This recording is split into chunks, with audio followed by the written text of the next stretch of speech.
Америк нэгдсэн улсын ерөнхийлөгч Дональд Трамп Венесуэла улсын агаарын орон зайг бүрэн хянаж байгаа гэдгээ анхаарууллаа. Газан зөрүүсийн дайны улмаас ам өргөцсөн Палестин хүмүүсийн тоо 70,000-ыг давсан байна.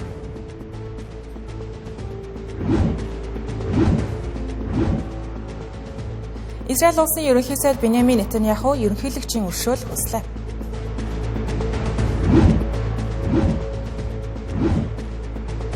Шри-Ланка улсад өрийн улмаас онц байдал зарласан байна.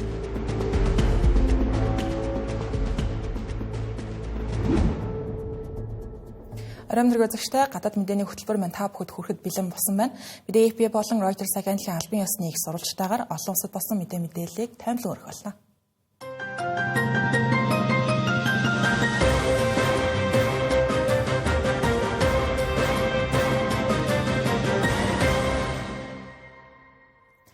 Америк болон Венесуэла улсын эрх баригчдын хооронд харт амхны тээвэр худалдаатай холбоотой зөрчил маргаан үргэлжилсээр нь өнгөрсөн 7 хоногт Америк нэгдсэн улсын ерөнхийлөгч Дональд Трамп Венесуэла улсын агаарын хилийг тэр чигт нь хаалттай гэж ойлгоно уу гэх утгатай анхааруулга мэдээлэл хийсэн байна. Венесуэла улсын ерөнхийлөгч Николас Мадуро үүнийг нь колоничлын өнгө аястай занал хийлэл байсан гэж үзэж байгаа гэдгийг хэлж байгаа юм. Намун Дональд Трамп Мадурог албан тушаалаасаа огцрохыг шаардаж байгаатай холбогдуулан Мадуро удаан хугацаанд засаглах хүсэл байхгүй одоогийн бүрэн эрхэнд дуусгаар ахин ерөнхийлөгчөд өрсөлдөхгүй гэдгийг хэлж байгаа юм. Гэхдээ түүний бүрэн эрх хизээ дуусгаас үл хамааран Дональд Трампын цацаграгааны төрөнгийн бодлогыг эсэргүүцэхээ ард иргэд дэмжигч нартаа уриалж байгаа. Нагасын тосгоор баялаг Венесуэла улсыг Ута Чавес, Николас Мадуро нар удаан хугацаанд удирдах ирсэн социалист өнгө аястай бодлогоор Венесуэла улсыг удирдах ирсэн байна. Асуудлыг Венесуэлийн талаас авч үзэл Америк нэгдсэн улсын сүүлийн үед хийж байгаа зүйлс болох Венесуэла улсын эсрэг эдийн засгийн хориг арга хэмжээ, агаарын хилийн хяналт, Карибын тэнгис дахь халдлагууд Венесуэла улсын тусгаар тогтнол халдах гэсэн шинжтэй үйлдэлээ гэж тодорхойлогдоод байгаа юм. Мадурогийн засгийн газар эдгээр арга хэмжээг эдийн засгийн дайн улс орныг докторжуулах гэсэн кампанит ажлын нэг хэсгээ гэж тодорхойлж байгаа. Карибын тэнгис дахь халдлагын тухайд өнгөрсөн 9-р сараас эхлэн Америк нэгдсэн улс харт амхны 8-ыг таслан зогсоох гэсэн нэрэн дор Венесуэлийн хөлөг онгоцууд руу дайралт хийж зохилтонд энгийн ирээдүйн амнаас өргөдөх тохиолдлууд хүртэл гарч эхлээд байна. Энэ нөрөө хоёр улсын хоорондох харилцааг хулсдмал болгож байгаа хүчин зүйлээ гэсэн. Тэдгээр дайралтын хариуд Венесуэлийн засгийн газар хариу хэд хэдэн арга хэмжээ авсанд батлан хамгааллын цэргийн ангиудыг бэлэн байдалд байршлах, зарим гадаадын агаарын тээврийн компаниудын үйл ажиллагааг хязгаарлах, олон нийтийн жагсаал цуглаан дурдж байна. Одоогийн байдлаар Америк нэгдсэн улс Венесуэлийн газар нутагт халдсан тохиолдол байхгүй. Ямар нэгэн зэвсэг мөргөлдөөн гараагүй байгаа ч гэлээ хоёр улсын төрийн тэргүүд аль аль нь хатуу эсэргүүцсэн байр суурьтай хിവэр. Өчигдөр Дональд Трамп, Николас Мадуро нар утсаар ярьсан болохыг талууд хүлээн зөвшөөрсөн. Гэхдээ харилцан яриа хэрхэн үргэлжилсэн, ямар үр дүнд хүрсэн талаарх мэдээлэл өгөхөөс татгалзсан байна. Өнгөрсөн бям гарагт Газан бүсийн эрүүл мэндийн албаныхан зэвсэг мөргөлдөөний улмаас амиа алдсан иргэдийн тоо 70,100-д хүрсэн гэх харамсалтай мэдээллийг нэрлээд байна. Замун тун удахгүй 301 хүн нас барсан гэх мэдээллийг өгсөн байна. Энэ тоо өдрөөс өдөрт өссөөр байгаа. Сүүл нэмэгдсэн нас баралтын шалтгааны хувьд Израилийн агаараас хийсэн цохилтод нурсан барилга байгууламжуудад дарагдаж нэг өдрийн дотор ийхүү олон зуугаар энгийн иргэд амиа алдсан байна. Гаргасан тоо судалгаа нас барсан энгийн иргэд болон цэргүүдийг ялгаж салгаж тоолоогүй байгаа. Тэгж тоологч боломж маш бага. Үүнтэй холбогдуулан шинжээчид бодит нас баралтын тоо гаргасан үзүүлэлтээс хамаагүй өндөр байж болзошгүй гэж анхааруулж байна. Тухайлбал энэ оны 1-р сард The Lancet сэтгүүлд нийтлэгдсэн судалгаагаар 2023 оны 10-р сараас 2024 оны 6-р сар хүртэлх нийт 9 сарын хугацаанд Газан зөрүүсийн нас баралтын тоо 64,260 гэж тооцоолж байсан. Тухайд энэ нь албан ёсоор мэдэгдсэн тооноос ойролцоогоор 40% их байна. Дэлхийд дахинд хэлэл мэдээллийнхэн саяхан амиа алдсан хүмүүсийн дундах нэг гэрийн 8 болон 11 настай 2 хүүхдийг онцолж байна. Тодорхойлох юм бол ажилтнуудын өгсөн мэдээллийн дагуу Газан зөрүүсийн өмнөд хэсэгт хоригдож байсан дөрвөсний байрлал өсгөгч онгоцоор довтлохоо хийсэн байна. Тухайд 11 настай Фади Абу Аси болон 8 настай Гома Абу Аси гэх тэрэгцэртэй аавда зориулж түлээ түүхээр гараад халгад өртөж амнасаа алдсан хүмүүс байсан байна. Дагуу ахын тэдний талаар мэдээлэл хэвлэлийн төвхтөө зүгээр л хүүхдүүдээсэн пуужин ямар нэгэн тесрэх бөмбөг огт байгаагүй түлээ цуглуулахаар явсан гэж харамсаж байгаа гэдээ хэлсэн байна. Газан зөрүүсийн ихэнх хэсэг нь суурьч нэвтрэх боломжгүйгээр нурангад дарагсан байдалтай байгаа. Энэ нөр ажиглагчдын ажиглах нөхцөлийг хязгаарлагдмал болгож байгаа юм. Наман аврах ажиллагаа үргэлжлүүлсээр байгаа боловч нуранган дор дарагдж одоо болтол олдоогүй олон загц байгаа нь эрүүл мэндийн байгууллагаас гаргасан нас баралтын тоо баттай биш буюу үнэн зөв тоолгонч хүндрэлтэй нөхцөлд тэднийг ажиллаж байгааг харуулж байгаа юм. За үүнтэй зэрэгцэн тус бус нутагт эрүүл мэндийн салбарын дэд бүтэц хүнсний хангамж тасарч иргэдийн дунд өсөглөн өвчин эмгэг эмнэлгийн тусламж үйлчилгээний хомсдлын асуудал газар авч байгаа. Эдгээр асуудлын улмаас нас баралтын тоог мөргөлдөөний улмаас нас барсан гэж мэдэгдсэн 70,400 хүний тоонд оруулаг байна. Тиймээс уг асуудлаас болж хэд хэдэн хүн амир сэтсэн тодорхойгүй байна. За эцэстэн дуртахад Израиль болон Хамас бүлэглэл галь зогсоо хэлэлцээрийг удаа дараа зөрчиж байгаа нь хэлэлцээрийн эмзэг байдал болон энэ мөргөлдөөн үнэхээр олон улсын зуршлагчийн ачаар шийдэгдэх чадах хэсгийг улам эргэлзээтэй болгож байгаа юм а. За Израиль улсын ерөнхийлөгч Исаак Херцогийн гэрийн гадна нэм гарагт эсэргүүцлийн жагсаал болж өнгөрсөн байна. Учир нь ерөнхий сайд Беньямин Нетаньяху өөрийнхөө нэр холбогдоод байгаа авилгын хэрэгүүдэд өршөөл үзүүлэхийг ерөнхийлөгчөөс хүссэн байна. Гэхдээ шүүх хурлууд дуусахгүйгээр мөн гин бурууга хүлээн зөвшөөрөхгүйгээр. За үүнийг нь бодолцож үзэж байгаа гэдгийг илэрхийлсэн Херцог олон иргэдийн дургуутслыг хүргэсэн байгаа нь энэ юм байна. Беньямин Нетаньяху өнгөрсөн 5 жилийн турш авилга, залилан, итгэл алдсан гэх 3 хэрэгт буруутагдан шүүгдэж байгаа. Өөрийгөө гин буруугүй гэж мэдгцээр ирсэн. Түүний эсрэг хэрэгүүдэд бизнес эрхлэгчдээс тансаг бэлэг хүлээн авсан хэвлэл мэдээллийн байгууллагуудад зохион байгуулалтайгаар мэдээлэл нийтлүүлэхийн тулд нөлөөлсөн, мөнгө төлсөн, томоохон телеком компаниудад ашигтай шийдвэр гаргасан гэх зүйлсүүд багтдаг. Тэрээр эдгээрийг улс төрийн өрсөлдөгчийн зохион байгуулсан хорлон сүйтгэх үйл ажиллагаа гэж үзэн аль алинд нь ч гин буруутай гэдгийг хүлээн зөвшөөрөг байна. Өршөөл хүссэн загталтаа тэрээр хэргийг эцэслэн шүүхийг үсэж байгаа боловч улс орны аюулгүй байдал, улс төрийн нөхцөл байдал өөр сонголтгүй болголоо гэж тайлбарсан байна. Шүүх ажиллагаа нийгмийг туйлуулж, хуваагдмал байдал зөрчлийг нэмэгдүүлж байна гэсэн байна. Харин ерөнхийлөгчийн тамгын газраас өргөдлийг хүлээн авсан гэдгээ баталгаажуулж, тун онцгой нөхцөл байдал учраас хүлээн авсан хэрхэн шийдвэрлэхийг хэлэлцэж байна гэж мэдээлсэн байна. Гэсэн хэдий ч Израилийн сөрөг хүчнийхэн өршөөл хүсэх биш, бурууга хүлээх, уучлал гуйх, улс төрөөс явах ёстой гэсэн шаардлагуудыг тавьж байгаа. Сөрөг хүчний удирдагч Яир Лапид өршөөл олгох юм бол хууль дэг журмыг үл тоосон ноцтой жишг тогтно гэж анхааруулж байна. Түүнчлэн сөрөг хүчний нөлөө бүхий улс төрч Яир Голлан зөвхөн гин буруутай хүнл өршөөл хүсдэг, хэрвээ өршөөл олгох юм бол хууль бүгдэд тэгш үйлчилдэг гэсэн ойлголт нуран унана гэж анхааруулсан байна. Израилийн хууль тогтоомжийн дагуу ерөнхийлөгч нь шүүхийн шийдвэр гарсны дараа өршөөл үзүүлэх нь түгээмэл байдаг. Гэхдээ зарим тохиолдолд Израилийн дээд шүүх өмнө нь онцгой тохиолдолд ял авахаас өмнө ч гэсэн өршөөл үзүүлж байсан удаа байгаа. Түүнчлэн Израилийн чухал холбоотон улс болох Америк нэгдсэн улсын ерөнхийлөгч Дональд Трамп энэ хэрэгт оролцож эхэлсэн байна. Тэр энэ сарын ихээр Херцогт захидал илгээж Беньямин Нетаньяхугийн хэрэг нь улс төрийн шалтгаантай шудраг бус мөрдөн шалгалтын үр дүн гэж үзэн өршөөл үзүүлэхийг уриалсан байгаа юм. Хэрвээ Исаак Херцог Беньямин Нетаньяхуд өршөөл олгох юм бол Ликуд намынхны дэмжигчдийн хувьд бол мэдээж томоохон ялалт болно. Харин Израилийн нийгмийн ихэнхийг бүрдүүлж байгаа зүүнний талынханд ардчлалын уламжлал, хууль дээдлэх зарчимд том зохилт олно гэж үзэж байна. Яатагч байсан энэ хэрэг Израилийн улс төрийн ирээдүйг тодорхойлох чухал шалгуур болохоор байгаа юм ба. Дараагийн онцлог мэдээ. Аз ТV-ийн өмнөд болоод зүүн өмнөд хэсэгт нүүрлээд байгаа үерийн улмаас сүүлийн өдрүүдэд ойролцоогоор 1000 гаруй хүн амьсаа алдаж нөхцөл байдал сүйрлийн хэмжээнд хүрсэн ихэд хэлж болохоор байна. Амиа алдагсын тоо одоо ч гэсэн нэмэгцээр байгаа. Шри Ланка, Индонез улсууд гамшигын хүрээнд аврах ажиллагаа явуулах, иргэдийг хангамжаар хангахын тулд цэргийн албан хаагчдаа илгээн ажиллаж байгаа юм байна.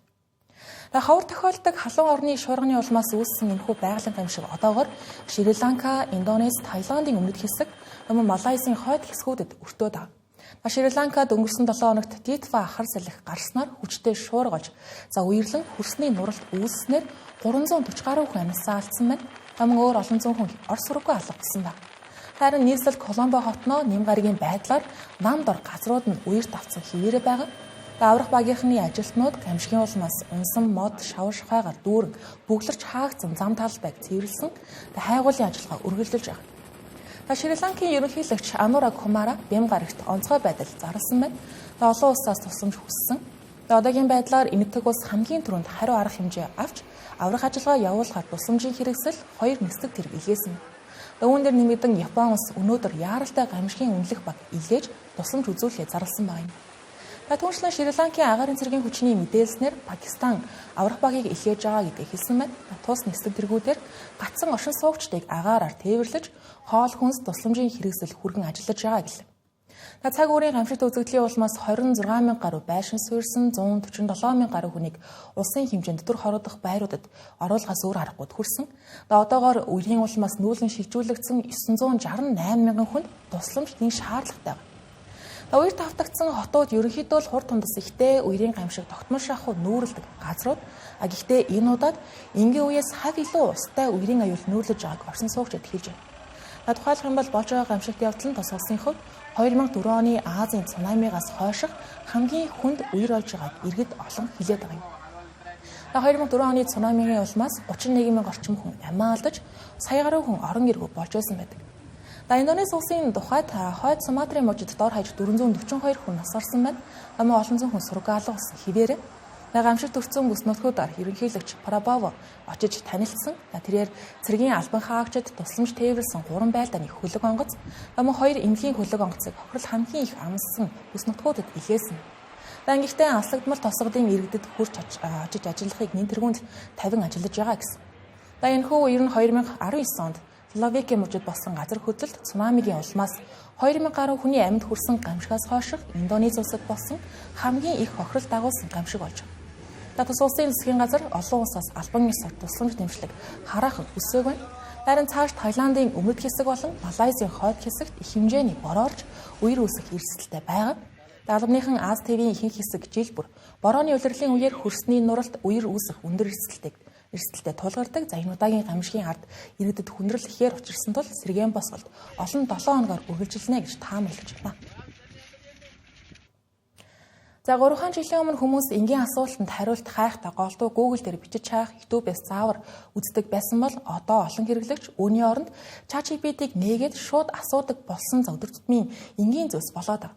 Тэгвэл одоогоос 3 жилийн өмнө энэ өдөр OpenAI компани ChatGPT-г хэрэглээнд нэвтрүүлж ажээ. 2022 оны 11-р сарын 30-ны өдөр нэвтрснээс хэдхэн сарын дараа ChatGPT 7 хоногт 100 сая хэрэглэгчтэй болж байсан. Харин 2025 оны сүүл үед гэхэд энэ тоо 800 саяд хүрсэн байгаа нь дэлхийн хамгийн өргөн хэрэглэгдэх технологийн хэрэгсэл болсон байна гэсэн үг. 2025 оны Pew Research-ийн судалгаагаар Америк нэгдсэн улсын насанд хүрэгчдийн 34% нь ChatGPT-г ашигладаг. Энэ 2023 оныхоос 2 дахин өссөн үзүүлэлт. Гэхдээ 30-аас доош насныханд энэ үзүүлэлт 58% байгаа. Түүнчлэн ABNORC судалгаагаар хиймэл оюуныг ашигладаг хүмүүсийн 60% нь мэдээлэл хайхад хиймэл оюуныг ашигладаг гэж хариулсан байна. Гэхдээ залуучуудын дундах ашиглал 74% хүрсэн байна. Хэдийгээр Google онлайн мэдээллийн үндсэн тулгуур хിവэрэ байгаа боловч ChatGPT гарснаар хүмүүсийн эхлээд ямар хэрэгсэл рүү хандах вэ гэдэг дадал мэдэгдэхүйц өөрчлөгдсөн байгаа юм. Энгийн тайлбар хүссэн асуултуудад тухайлбал энэ нэр томьёоны утга юу вэ? Энэ имэйлийг яаж ийлгээр хариулах вэ зэргээс эхлээд хэцүү төвөгтэй асуултууд хүртэл ChatGPT хурдан зэгцтэй ойлгомжтой хариулт өгдөг болсноор хэрэглэгчдийг татсан гэж салбарын шинжээчид нь тодорхойлдог. 2025 оны хэрэглэгчийн судалгаанд оролцсон хүмүүсийн 55% нь өмнө нь Google-д асуудаг байсан асуултаа одоо ChatGPT эсвэл Gemini-аас асуудаг болсон гэж хариулсан байна. Түүнчлэн Generative хиймэл оюуны хайлт уламжлалт хайлтаас 165 дахин хурдтай өсөж Америк нэгдсэн улсын 13 сая орчим насанд хүрэгчид онлайн хайлтын үндсэн хэрэгслээ ChatGPT болгон өөрчилсөн байгаа юм. Гэхдээ нөгөө талд Google компани ч гэсэн мэдээж зүгээр суугаагүй хайлтын системээ Gemini-ийн AI Overview функцээр баяжуулж хуудасны дээд хэсэгт шууд хариулт өгдөг болсон байгаа. Гэхдээ хэрэглэгчдийн ихэнх нь энэ хэсгээс цааш гүнзгийрэхгүйгээр хайлтаа дуусгадаг юм. Үүнийг 2024 оны дундуур Google-с мэдээний сайтууд руу чиглэсэн хөдөлгөөн 2.3 тэрбум байснаас 2025 оны 5 дугаар сард 1.7 тэрбум болтлоо буурснаас харж байна. ChatGPT-гийн нөлөө гэхдээ зөвхөн хайлтаар хязгаарлагдахгүй. Ухаалаг чанга хэрэгчдийн эзэмшлийн түвшин 2023 оны 35%-аас 2025 онд 34% болж бага зэрэг буурсан байгаа нь илүү нарийн тайлбар шаарддаг асуултуудыг хэрэглэгчид ChatGPT руу шилжиж байгааг харуулж байгаа юм. Түүнчлэн Stack Overflow зэрэг мэргэжлийн платформуд дээр ч гэсэн ChatGPT-гийн нөлөө байгаа. Тухайлбал 2022-оос 24 оны хооронд тус сайтын хандал 50 орчим хувиар унсан байгаа юм. Мэдээр үйлчилж байгаа энэ хэсэгт би зарим мэдээллийг товчоор багслан мэдээлэх болно.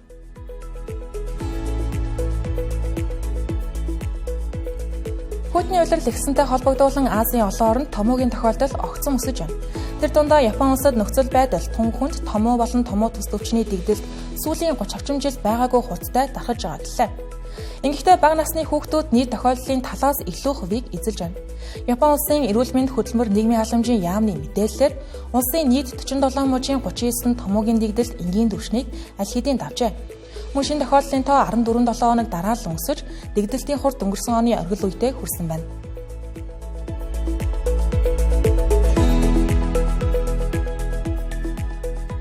Филиппин улсын нийслэл Манила хотод Нямгарагт 20,000 гаруй иргэн авилгын дуйланд холбогдоод байгаа ерөнхийлөгч Фердинанд Маркос Жуниорыг огцрохыг шаардсан жагслаа.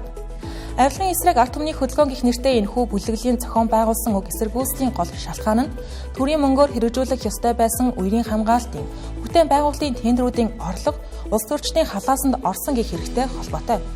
Зөвхөн энэ төсөлтэй холбоотой авилгын улмаас баригдаагүй эсвэл доголдолтой байгууламж олон байсан нь сүүлийн 2 сарын 2 хас эхний үеэр 250 гаруй хүний амь эрсдэхэд нөлөөлжээ.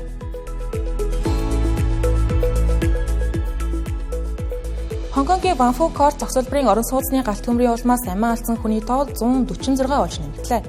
Гал гарсан бүсэд иргэд цэцэг өргөж олон нийтийн гашуудлын дурсгалын талбай нэмэгцээрэй. Цагдаагийн байгууллагын хохирогчийг таних нэгж 7 блокийн дөрөвт нь наривчилсан үзлэг хийж, байрны өрөөнүүдээс гадна дээвэр дээрч гисэн шарил олдож байгааг хэлж байна. Сүүлийн хайгуулын үеэр нэмж 30 цогцос илрүүлсэн ба одоогоор 100 хүн сургууд тооцогдож 79 хүн төлөгдөл болон бусад гэмтэлтэй эмнэлэгт хэвтэн эмчлүүлж байна.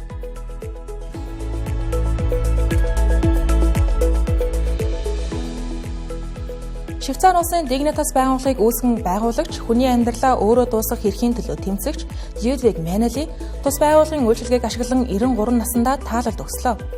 1998 онд уг байгууллагыг байгуулсан тэрээр нас барахынхаа өмнөх хүртэл өөрийн хүсэл зориг өөртөө шийдвэр гаргах эрхийг хамгаалах олон арга замыг эрэлхийлж ирсэн бөгөөд Европын хүний эрхийн шүүх болон Швейцарын дээд шүүхэд хэд хэдэн удаа амжилттай давж заалсан тод мөртэй хуульч юм а. Dignitas түүний хүний амьдралын төгсгөлийг өөрөө сонгох эрхийн төлөө тууштай зогссон лидер хэмээн дурсаж байна. Сүүлийн 30 орчим жилд дэлхийд даяар тусгай нөхцөлд туслах үхлийг зөвшөөрөгчийг хандлага эрс нэмэгдэж байгаа лээ.